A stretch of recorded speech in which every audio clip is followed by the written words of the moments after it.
Okay, and the law of total probability says that the probability of P and Q is equal to the probability of not P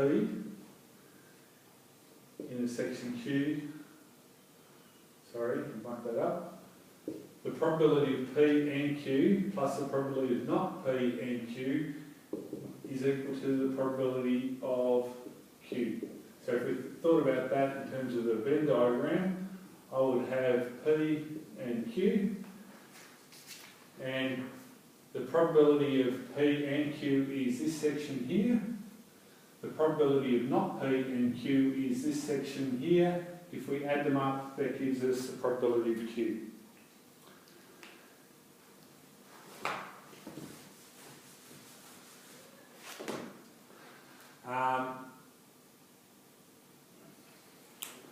Okay, later we'll be looking at Knorr maps and probability tables. We'll come back to that a bit later. Conditional probability is given as this. So this says the probability of A occurring, given that B has occurred, follows this formula. So it's equal to the probability of A and B divided by the probability of B.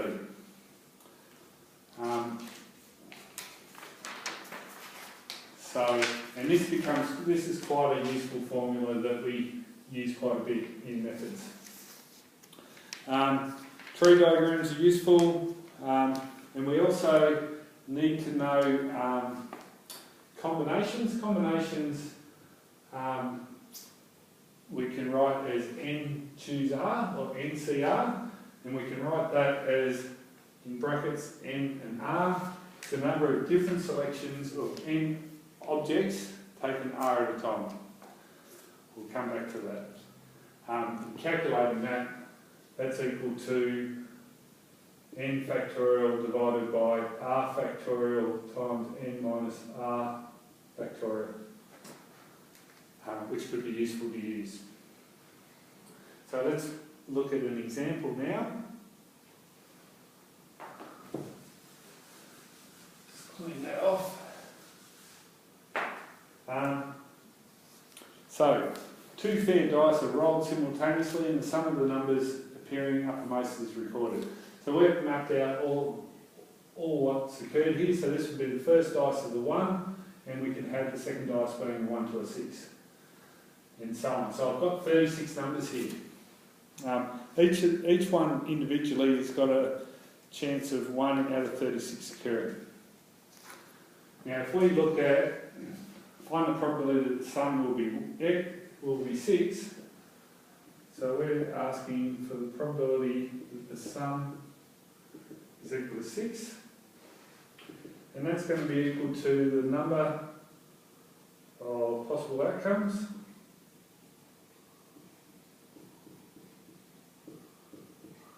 divided by the total number of outcomes.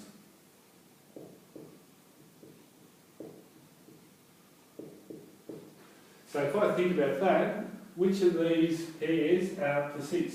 This one does.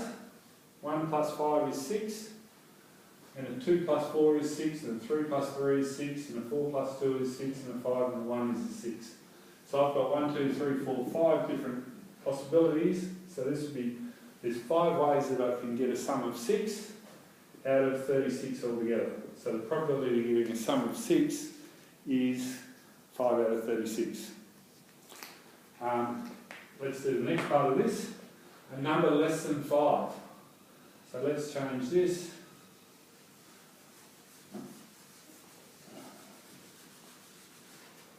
So the probability that the sum is less than 5 equals. Again, we have to work out which of these satisfies that. So which of the sums are less than 5? That's less than 5, that's less than 5, that's less than 5.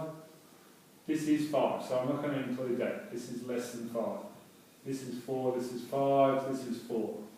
So I've got 1, 2, 3, 4, 5, 6. So this is going to be 6 out of 36, which we'll write as 1 over 6.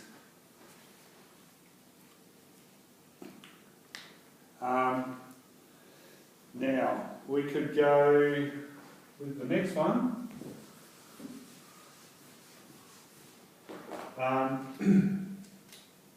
What's our next one?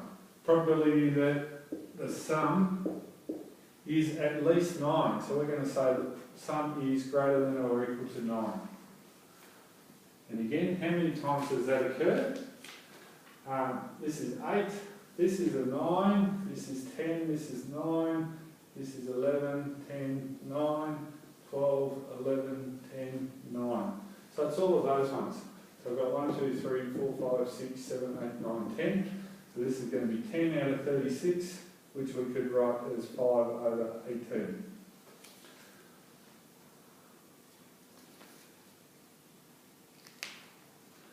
And one last one. Let's say, what's the probability that the sum is odd? Now, for it to be odd, that's odd, that's odd, that's odd. That's odd, that's odd, that's odd. And I can go through, and it ends up being every second one. So it's going to be 18 over 36, which is equal to a half. So that's how we do that type of question.